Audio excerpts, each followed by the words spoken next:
mis du rouge à lèvres? Il y en avait. C'est pas toi? Bon, ben, il y avait du rouge à lèvres dessus. C'est pas Sofiane? Non, Sofiane, non, c'est pas Sofiane. En tout cas, c'est pas moi. Juste une petite info rapidement. Donc, cette année, on va essayer de mettre des choses en place et on a besoin de coups de main. Donc, on va préparer pour la semaine prochaine ou la semaine d'après une liste des postes à pourvoir, entre guillemets, parce qu'on a besoin des uns des autres et on voudrait vraiment faire avancer les choses. OK? Et on aura aussi des nouveautés qu'on va vous présenter, des projets. OK? Et une des petites choses qu'on va mettre en place, c'est un témoignage chaque dimanche. Et quand on n'a pas un témoignage de nous personnellement directement, on en prend dans l'histoire. Ben ouais, parce qu'en fait, la Bible est pleine de témoignages et les témoignages prophétisent ce que Dieu va encore faire. Juste un petit que j'ai lu qui est extraordinaire. On nous parle de Tom X ou Tommy X. Vous connaissez Tommy X? Toi, tu dois connaître, hein, Pierre Demotte. Non? Tu ne connais pas Tommy X? Avec un fameux réveil en Argentine dans les années 1954, 55, 56?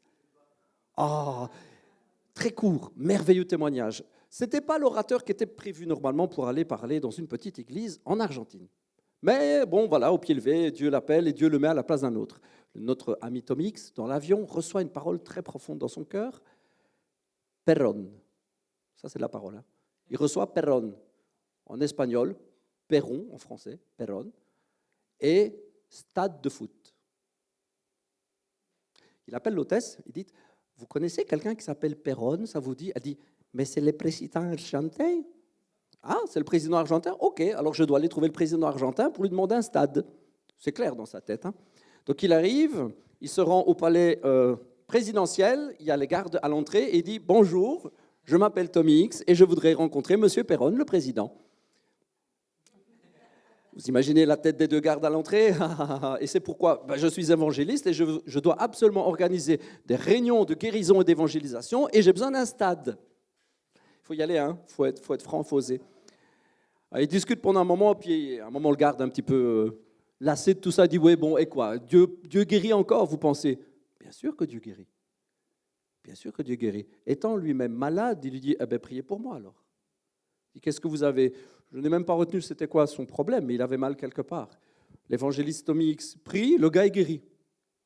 Instantanément. Donc il dit, oh là, il dit, revenez demain, je vous aurai un entretien avec M. Perón. Il a l'entretien avec M. Perón le jour d'après, il arrive et il parle à M. Perón très gentiment et avec beaucoup de respect. Il lui dit, j'ai besoin d'un stade. Et pourquoi faire donc, M. X? Pas M. X avec un X, hein, c'est H-I-C-K-X, je pense, ça s'écrit. Soit. Il dit, parce que je dois prêcher l'évangile et on doit faire de grandes réunions, de grandes campagnes de guérison. Ah, parce que vous pensez que Dieu guérit encore? Oui, Monsieur le Président, je crois que Dieu guérit. Eh bien, écoutez, je souffre moi-même de... J'ai oublié aussi de quoi c'était. Il prie pour le président est guéri sur le champ. Le président dit, de quoi vous avez besoin? Ben, d'un stade. C'est aussi simple que ça. Monsieur le Président ouvre le stade, 25 000 places, le premier soir, deuxième soir. En quelques jours, il est rempli. Beaucoup de guérisons, et puis alors le président, c'est trop petit. Vous n'aurez pas quelque chose de plus grand. Oui, on a un autre stade qui fait 50 ou 100 000 places, je ne sais plus, enfin une cinquantaine de mille. Lui aussi rempli. Et pendant les mois qui ont suivi, Dieu a guéri, a touché, a sauvé beaucoup, beaucoup d'âmes. Petit témoignage de la semaine, écoute la voix de Dieu et mets-toi à l'œuvre. Ceci est la prophétie de ce qui se passera dans ta vie. Soyez bénis.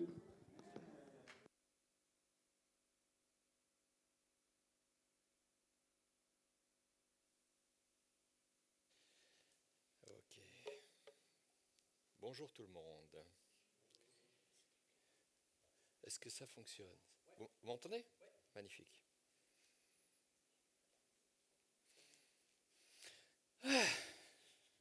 Bon.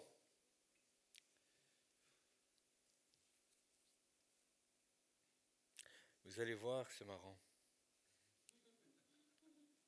C'est marrant ce que Dieu fait. Le titre du message, c'est « Attendre quand Dieu a parlé ». Ça te fait rire un peu, hein? Vous voyez que Dieu a de l'humour. Merci pour le verre d'eau. Attendre quand Dieu a parlé, ou bien y mettre du sien pour y aller quand même. Ah là là. Je pense qu'il y a un message que Dieu veut faire passer. On va faire une courte lecture, je pense que ça ne va pas être très long. Mais cette semaine, quand je demandais à Dieu, qu'est-ce que tu veux que je dise? J'ai eu ce passage. Ce n'est pas dans ma lecture, ni du mois, ni du trimestre. Un passage que je n'ai pas lu depuis un certain temps. Et il me vient immédiatement. Et je dis, wow, pendant que je dormais. Vous croyez que Dieu parle quand on dort? Je pense que le micro va super fort. J'ose pas parler du coup. Oui, hein. Ça va venir, mais je continue à parler, comme ça ils ont le réglage possible. Ok? Dieu parle quand tu dors, et Dieu parle... Ah, est-ce que je vous partage ça tout de suite, là? Je sais pas. Vous savez, dans le demi-sommeil, quand tu es à peu près réveillé, mais pas vraiment, que ton corps est encore léthargique, mais que ton esprit est éveillé, et que ton cerveau commence à fonctionner. J'ai entendu quelqu'un qui expliquait ça, c'était extraordinaire. Vous savez que ce qui est dans la Bible, souvent, la science le découvre un jour. Et ils disent, on a trouvé quelque chose. Et toi, tu fais, bon, c'est bien, mais c'était déjà là. Quand vous êtes dans cet état-là, votre cerveau fonctionne d'une manière bizarre, il fait des ondes d'une certaine longueur d'onde qui vous ouvrent au discernement. Le cerveau fait le tri sur ce qui se passe dans ta tête, et souvent Dieu te parle à ce moment-là. Les choses deviennent claires, il t'explique des trucs, tu dis, mais c'est dingue, puis tu te réveilles vraiment et tu dis, ça y est, maintenant je sais. Ben oui, tout le monde me dit oui, à ceux qui... Bon, voilà. Donc, quand vous vous réveillez, ne vous levez pas tout de suite. Vous savez? Quand vous êtes entre les deux, là, commencez à parler à Dieu. Vous allez voir, c'est extraordinaire. Et donc, moi, il m'a dit, parle du potage et des colocantes sauvages. Je dis, waouh! Et puis, il m'a donné plein d'explications. Et j'étais là, c'est génial. Bon. Et puis, un jour a passé, 2 jours a passé. Et puis, je dis, Seigneur, c'était quoi le sujet que tu m'as donné pour dimanche? T'as déjà eu ça? J'aurais dû l'écrire. C'était tellement bien quand je me suis levé que je ne vais pas l'oublier. Toute la semaine, j'ai mon sujet, c'est bon, j'ai plus qu'à dire ce qu'il m'a dit. Et puis après, j'étais là, ah, c'était quoi? Et puis je lui ai demandé, je dis, Seigneur, excuse-moi, mais il faut que tu me le redises. Bon, ben il l'a fait, hein. Dieu est bon. Et puis, ah oui, c'est vrai, c'était ça, merci. Et puis, c'était quoi que tu voulais dire avec ça? Ah oui, il y avait ça, il y avait ça, il y avait ça, il y avait ça. Bref. Donc, on va le lire ensemble. Et vous allez voir que ceux qui ont été à la réunion de femmes vont dire, tiens, c'est marrant. Ceux qui étaient là avec nous vendredi vont dire, tiens, c'est marrant, etc., etc. Mais j'avais tout ça avant. 2 Rois, oui, parce qu'il faut le dire parfois, c'est pas la conséquence de... 2 Rois au chapitre 4, versets 38 à 41. Vous êtes avec moi? Élisée retourna à Gilgal. Or, la famine sévissait dans cette contrée. Un jour, ses disciples étaient assis devant lui, les fils des prophètes ou ses disciples, l'école des prophètes. Il s'interrompit. Vous savez, quand vous êtes occupé à faire quelque chose, puis Dieu, il tilte et il dit, psst, il faut faire un truc. Donc il s'interrompt et dit à son serviteur, mets la grande marmite sur le feu et prépare une soupe pour les disciples. Jusque-là, tout va bien. Alors, un membre du groupe, il se lève, il sort dans la campagne pour ramasser des légumes. Dans une vigne sauvage, où il trouve une vigne sauvage, et il trouve des coloquintes sauvages. Et il en remplit le pan de son vêtement. Il remplit sa robe, vous savez. Et puis il y va. Qu'est-ce qu'il fait avec ça? À son retour, il fait la salade, il coupe, et puis il met dans la marmite, dans la soupe. Mais personne ne savait ce que c'était. Alors, ça, c'est drôle. Il faut être culotté. C'est famine, tu vas dehors, tu trouves des trucs, personne ne sait ce que c'est. Toi, tu dis, je vais les mettre dans la soupe. On servit la soupe aux hommes, mais dès qu'ils l'eurent goûté, ils s'écrièrent, « Cette soupe est du poison! Homme de Dieu !»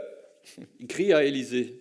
« Cette soupe, c'est du poison, on va mourir. La mort est dans le pot, disait une autre traduction. » Et ils ne purent la manger. C'était infect. Mais Élisée ordonna, « Apportez-moi de la farine. » Il en versa dans la marmite et dit que l'on serve ces gens et qu'ils mangent. La soupe qui était dans la marmite ne contenait plus rien de mauvais. C'est pas mal, hein?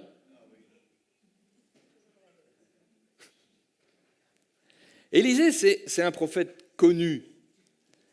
Il a fait des trucs un peu dingues. C'est pas n'importe quel prophète. Souvent, on cite Élie. Et on dit, ouais, Élie, quand même, il a fait des trucs. Non, Élisée, excuse-moi. Il a fait des miracles catégorie Jésus. Parce qu'on a commencé la lecture à cet endroit-là, il revient à Gilgal. Et d'où est-ce qu'il vient? Il vient d'avoir ressuscité un petit garçon. Juste ça. Bon, c'était une femme qui n'avait pas d'enfant, et puis qu'il avait accueilli, etc. Il a dit, qu'est-ce qu'on peut faire pour toi? Oh, rien, tout va bien. Il demande à son serviteur, le même qui prépare la soupe. Oui, celui-là même. Hein. Et lui, il lui dit, ah ben je sais que cette femme n'a pas d'enfant et tout. Ah ben c'est cool, alors amène-la moi. Alors elle vient, et puis il dit, tu sais quoi, l'année prochaine, tu auras un gamin. Elle n'y croit pas, elle dit, te moque pas, donne pas des faux espoirs à ta servante et tout. Bien sûr que si. Et puis elle a son gamin, puis le temps passe, et puis malheureusement, il tombe malade, il meurt. Bon, ce n'est pas le sujet d'aujourd'hui. Mais c'est quand même amusant. Dieu dit rien à Élisée. Moi, ça m'interpelle. Je ne sais pas vous, mais il dit, qu'est-ce qu'on pourrait faire pour cette femme? Ce n'est pas l'Éternel dit à Élisée, va et dis-lui qu'elle va avoir un enfant. Non, il demande, qu'est-ce qu'on pourrait faire? Qu'est-ce qu'on pourrait faire pour elle? Il parle avec son aide de camp, qui dit, je pense qu'elle n'a pas d'enfant et qu'ils sont malheureux avec ça. Oh, voilà, on a trouvé. On va lui faire un cadeau. Tu ne demandes pas si c'est ce que Dieu veut. Parce que nous, quelques milliers d'années plus tard, on se demande toujours si ce que Dieu veut, on peut le prier ou pas. Même quand on sait que c'est ce qu'il veut. Hein. On se demande toujours, ouais, mais on va prier en disant, Seigneur, si c'est ta volonté. Élisée, il dit, qu'est-ce qu'on peut faire pour elle? Elle n'a pas d'enfant. Allez, viens, l'année prochaine, tu auras un enfant. Tac. Emballer, c'est peser. Bon, c'est le même, c'est quand même un gars, quoi, hein, Élisée. Il revient d'avoir ressuscité le gamin. Et puis, il est là avec ses disciples. C'est l'école des prophètes. Et puis, il s'interrompt dans ce qu'il est en train de faire. Et un jour, il est avec eux, et puis il s'interrompt, il dit, on va faire de la soupe. Alors, c'est intéressant qu'on nous dise qu'avant, c'était la famine. Sans ça, on se dirait, il a juste eu un creux. En fait, c'est son estomac qui appelait. Il disait, en fait, on va faire la soupe, prépare la soupe, s'il te plaît. Non, c'est la famine. Donc, il n'y a rien. Et puis, il dit, on va faire de la soupe. Alors, on ne nous dit rien. Qu'est-ce qu'il y avait dans cette marmite? Moi, je me rappelle quand j'étais gamin, le pasteur, il disait souvent, il y avait de l'eau, sans doute. Il y avait de l'eau. Un peu comme Jésus qui a transformé l'eau en vin. Peut-être. Élisée, il a fait de l'eau en soupe. Bon. Ressusciter un mort, faire de la soupe. Et un peu après, il multiplie la nourriture aussi. Vraiment, Élisée, c'est quelqu'un. Vous savez ce que Jésus a dit à notre sujet? Il a dit que le plus petit dans le royaume est plus grand que tous les prophètes de l'Ancien Testament, dont le plus grand était Jean-Baptiste.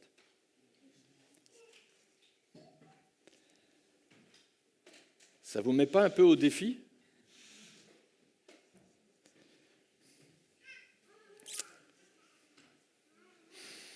Vous voyez, quand Jésus a guéri des malades, il n'a jamais demandé si c'était la volonté du Père. Hein.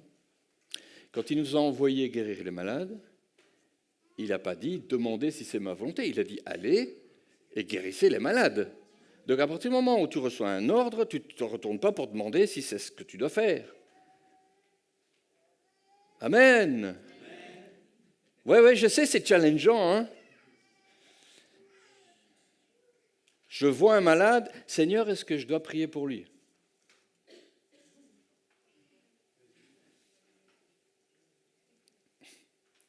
J'y vais pas tout le temps non plus. Hein.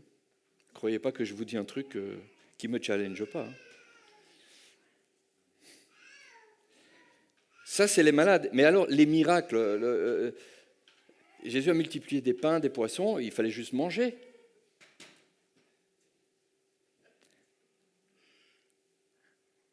Le nombre de fois... Oh là là. le nombre de fois qu'on demande à Dieu des trucs et qu'on devrait juste les faire avec la foi. Notre problème, il est là.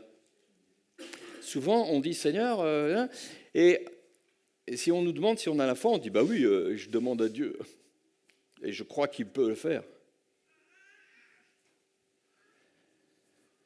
La foi, c'est pas croire que Dieu peut. La foi, c'est croire qu'il va le faire maintenant. Ça, c'est la foi. C'est-à-dire que tu ne doutes même pas. Tu ne te poses pas la question, est-ce que c'est sa volonté? Alors je vais lui demander, et que je vais lui demander genre poliment. Si c'est dans ta volonté, peux-tu bien, s'il te plaît? Et alors, si jamais ce n'était pas totalement sa volonté, souvent on explique à Dieu pourquoi on lui demande la chose. Hein? Parfois, il faut lui expliquer. Je l'ai déjà dit 1000 fois. Avec les malades, on fait ça souvent. Seigneur, tu vois, tout ce qu'il peut encore faire, il veut te servir. Regarde ce qu'il a fait jusqu'à maintenant. Tu vois sa vie de sacrifice et tout. Non, ça, c'est comme ils ont pleuré parce que Dorcas elle était décédée parce qu'elle faisait des vêtements. C'est pas tout à fait le super motif, tu vois. C'est pas l'amour. C'est le besoin. Alors, tu n'attendris pas Dieu tu vois. Quand Jésus il a multiplié les pains, il n'a pas dit Père, s'il te plaît, parce qu'ils ont tous faim, et puis tu vois, ce serait quand même pas mal qu'ils ne meurent pas de faim en route, et puis si c'est ta volonté, s'il te plaît, donne-nous à manger. Et puis, bon, il a dit donnez-leur à manger, qu'est-ce qu'on a? Comment ça? Ben vas-y, Philippe, qu'est-ce que tu fais? Mais Seigneur, c'est-à-dire que. On n'a que ça?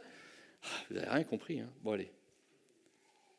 Pareil avec Élisée, hein. On ne lit pas ça aujourd'hui, mais quand il a dit on va donner à manger à tout le monde, parce que quelqu'un était venu avec des pains, les pains de proposition, et puis son serviteur il dit mais qu'est-ce que c'est que pour 100 personnes? Ah, Jésus c'était 5000 et plus. Hein. Bon, c'est pas mal déjà. 100 personnes, il dit qu'est-ce que c'est pour 100 personnes? Il dit comment ça, qu'est-ce que c'est pour 100 personnes? Élisée, il n'a pas interrogé Dieu non plus. Il a dit non seulement on va donner, ils vont tous manger à la satiété, puis il y aura des restes. Allez, distribue. C'est ce qu'ils ont fait. Et c'est ce qui s'est passé. Vous avez vu Quand Jésus dit qu'on est plus grand que n'importe lequel des prophètes de l'Ancien Testament, c'est vraiment prophétique. Hein. Parce que nous, on n'y est pas. Hein. La famine sévit. Il dit, on va faire un potage. Bon là, son serviteur, il y va. Il met le chaudron à chauffer. Mais il y en a un dans le tas. Il sait que c'est la famine. Et puis il se dit, il faut quand même mettre quelque chose dans la soupe. Hein. Il faut que je fasse quelque chose. Parce qu'apparemment, personne n'y va. Et bon, je vais y aller. Et il y va. Il sort, en stummeling, comme on dit chez nous. Il sort et puis il cherche quelque chose à manger parce qu'en fait c'est la famine. Et puis il trouve quoi? Des trucs qui ne se mangent pas parce qu'en fait c'est ça qui reste. Vous avez déjà vu des coquins sauvages? Vous savez ce que c'est? Une petite photo. Tu veux la mettre? Bon, hein? Ouais, voilà. Ça fait partie des courges et c'est pas très joli là. Ça fait un peu, tu sais, comme les femmes en noir sur leur balai là, tu sais. Ouais. Voilà, tu vois ça et puis lui il dit. C'est tombé du bois. Il se dit, c'est bien, je vais ramasser ça et puis on va manger. Ah, c'est pas mangeable. Hier non plus, mais aujourd'hui non plus, hein, j'ai vérifié. Donc c'est pas comestible. Ni ça, ni l'autre variété, il y a deux variétés, mais c'est pareil. Toutes les deux, c'est pas bon du tout, c'est empoisonné, quoi. Bref, lui il se dit, c'est cool, il rentre et il fait... et puis il met dans la soupe. Ce qui est marrant, c'est que la Bible nous dit qu'il met dans la soupe. Donc, il y avait un potage, quoi. Il y avait déjà quelque chose. Bon, personne. Alors, je ne sais pas si les autres l'ont regardé faire, parce qu'on nous dit que personne ne savait. Personne, ils ne savaient pas, au pluriel, ce que c'était. Donc, à mon avis, ils regardaient revenir, et ils trouvaient un truc. Ah il met dans le chaudron. Qu'est-ce qu'il a mis? Je ne sais pas. Aucune idée, je ne connais pas ce truc-là. Et puis, ils goûtent. Et là, ils se disent, on va tous mourir, là, c'est n'importe quoi. C'est amer et tout, bref. Et donc, ils appellent l'homme de Dieu de nouveau. Dit, t'as dit qu'il fallait faire un potage, là maintenant on va tous y passer, là, c'est un torboyau. Bah, il s'énerve même pas, Élisée. Vous avez vu la réaction du type qui doute pas. Déjà, il dit, fais un potage, puis, hein? Et apporte de la farine. Alors ça, c'est bien connu que la farine assainit l'eau. C'est marrant. Ok, bon. Je vous ai refait l'histoire en long et en large, en travers, et de manière un peu rigolote. Mais qu'est-ce que ça nous dit? Qu'est-ce que ça nous dit, cette histoire-là? C'est une période où il y a un manque. C'est la famine. D'accord? On n'a pas de nourriture. Et puis, Dieu dit quelque chose. Alors oui, ici c'est Élisée. Mais dans ta vie à toi, ça peut être n'importe qui, le prophète, ça peut être le pasteur, ça peut être la voix de Dieu qui te dit quelque chose. Vas-y, on va faire un truc à deux. Je vais faire un potage. Je vais le faire parce que c'est la famine. Vous comprenez?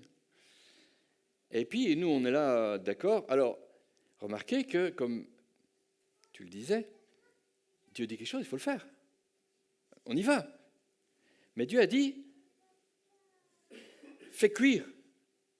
Il n'a pas dit, va chercher des trucs, vas-y, débrouille-toi toi-même, trouve des trucs à manger qui ne sont pas mangeables, peut-être, potentiellement, mais c'est pas grave. Non, non, non. Il a dit, mets à chauffer. Point. Et au départ, c'est ce qu'a fait le serviteur. Il a juste mis à chauffer la marmite.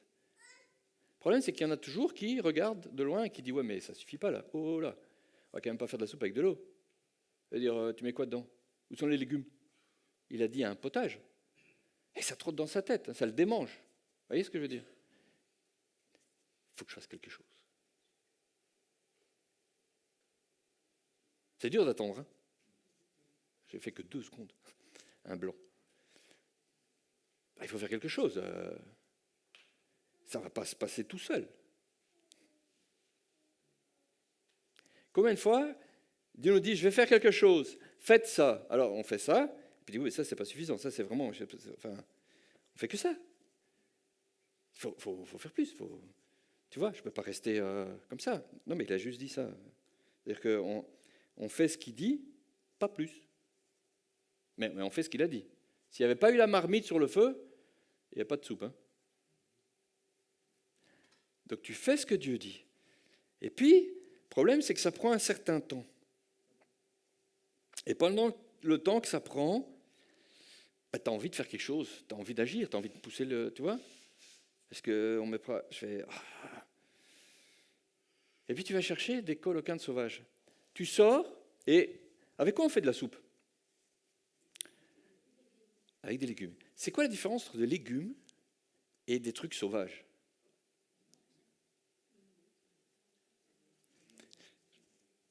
On va faire du jardinage aujourd'hui.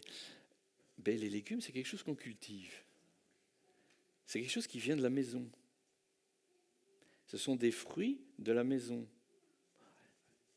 Au sens large. Hein. Le champ, mais c'est le tien, surtout à l'époque. Hein. Bon, bref. Ce sont des fruits qui ont été cultivés, qui ont grandi là où il fallait. On en a pris soin, on sait qu'ils sont comestibles, on sait qu'ils sont bons, ce sont de bons fruits. Ils viennent d'une bonne plante. Quand tu décides d'aller voir ailleurs parce que tu n'as pas ce que tu veux là où tu es, il y a des chances que tu tombes sur des choses qui sont sauvages. C'est-à-dire quoi? Ils n'ont pas été cultivés par le jardinier. Ce ne sont pas des fruits qui viennent d'une bonne plante. Ils ont une autre source. Alors si ce que Dieu t'a dit ne te semble pas suffisant et que tu vas chercher ailleurs, tu risques fort de ramener des fruits d'une autre source. Et ces fruits risquent fort d'être amers, pas mangeables. Et tu vas commencer à les mélanger avec ce que tu avais reçu de bon là où tu l'avais reçu dans la maison. Ça commence à parler? Et au début, tu mélanges et ça ressemble à la soupe toujours. Tu as pelé les légumes, tu les as transformés, tu en as fait ce que tu penses qu'il fallait en faire, ça semble toujours beau à regarder, et puis tu les mets dans ce qui était déjà là, et tu rends mauvais ce qui était là et qui était bon. ça corrompt la chose. Et le résultat, c'est que la mort est dans le potage. C'est pas juste un peu, hein. C'est pas c'est devenu moins bon, mais ça va quand même. Ça aurait pu être ça la conséquence. C'est pas très bon, homme de Dieu, t'as pas du sel? Non, c'est la mort. Alors ça, on ne peut pas manger. Si on mange ça, on meurt. Alors ce qui est bien, c'est que même quand tu as fait cette bêtise, tu es allé chercher des fruits ailleurs, tu es allé prendre d'un autre arbre, et puis tu es venu et tu as mélangé, tu as fait à ta sauce, tu as mélangé avec ce qui était bon. Tu as fait plein de boulettes, hein, jusque-là. Eh ben, si tu appelles Dieu, que tu dis la mort est dans le potage, eh ben, il s'en occupe quand même. Vous avez vu, la bonne chose, c'est ça. Parce que s'ils n'avaient pas dit, homme de Dieu, la mort est dans le potage, s'ils avaient juste dit, je ne peux pas manger ça, je m'en vais voir ailleurs, bon, ben, ils n'avaient pas de potage. Hein. S'ils avaient essayé de manger quand même, ils seraient morts. Mais là, ils disent, il faut intervenir, il faut qu'il y ait quelque chose qui soit fait. Et qu'est-ce qu'il fait? Il prend de la farine. C'est quoi la farine? Non, la farine, ce n'est pas encore du pain. La farine, c'est de la farine. Ah, j'ai trouvé ça extraordinaire. Ouais, je me suis dit, mais c'est marrant, il y a 10 000 lectures à ce truc. C'est le résultat de quelque chose. De quoi donc? Du blé. Qu'est-ce que le blé? Le blé, il sert à faire du pain, ça c'est vrai. Mais c'est l'exemple que Jésus prend quand il parle des fruits. Hein? Si on porte du bon fruit, un grain en porte 100. Nous sommes du blé. Et ce blé a été broyé, écrasé. Et on ne le reconnaît pas. Hein?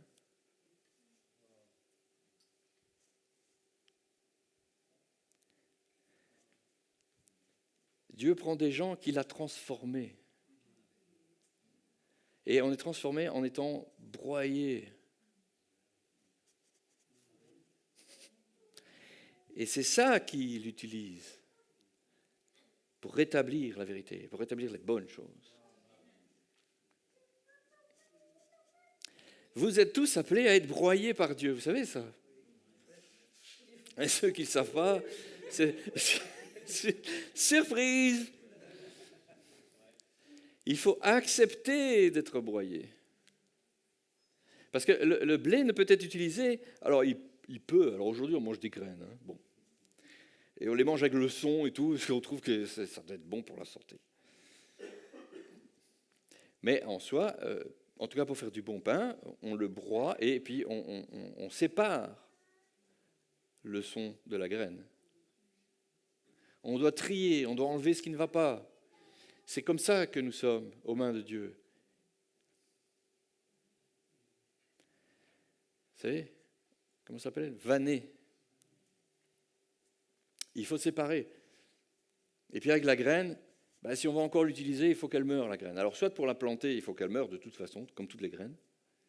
Soit si tu veux transformer. Il y a des images comme ça qui nous sont données et qui laissent rêveurs par rapport à la vie chrétienne. Hein? Le blé qui peut faire de la farine, il doit être broyé, ou le raisin pour faire du vin. Il doit être écrasé, il doit macérer, il doit... Chouette! Mais vous aimez le vin? Tout le monde n'aime pas le vin, mais vous aurez compris. Il faut passer par là. Sinon, il n'y aura jamais de vin. Il faut passer par là si tu as un grain de blé pour devenir de la farine.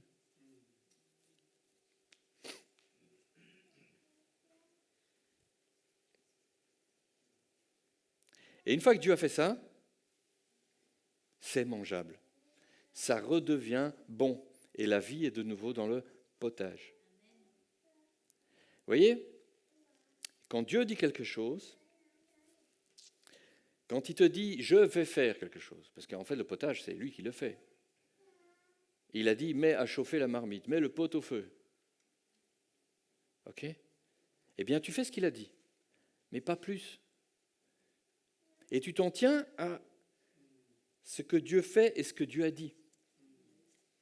Tu ne vas pas chercher un peu plus, tu ne vas pas mettre de toi-même. De toi-même, c'est déjà du mauvais arbre. Et ce n'est pas facile d'attendre. De s'arrêter là où il a dit de s'arrêter. Fais ça, je fais, pas plus. Le nombre de fois, vous savez, le nombre de fois que moi j'ai essayé de trouver des solutions dans ma vie personnelle. Ah oui, mais ok, je prie, je dis Seigneur, tu vas faire quelque chose. Hein. Et puis je cherche tout azimut une solution. Mais tout azimut. Hein. C'est là-bas, non, là il veut pas. Hein, là-bas, non, ils veulent pas non plus. Ah, il faut que je trouve une solution. Seigneur, merci parce que tu t'occupes de ça.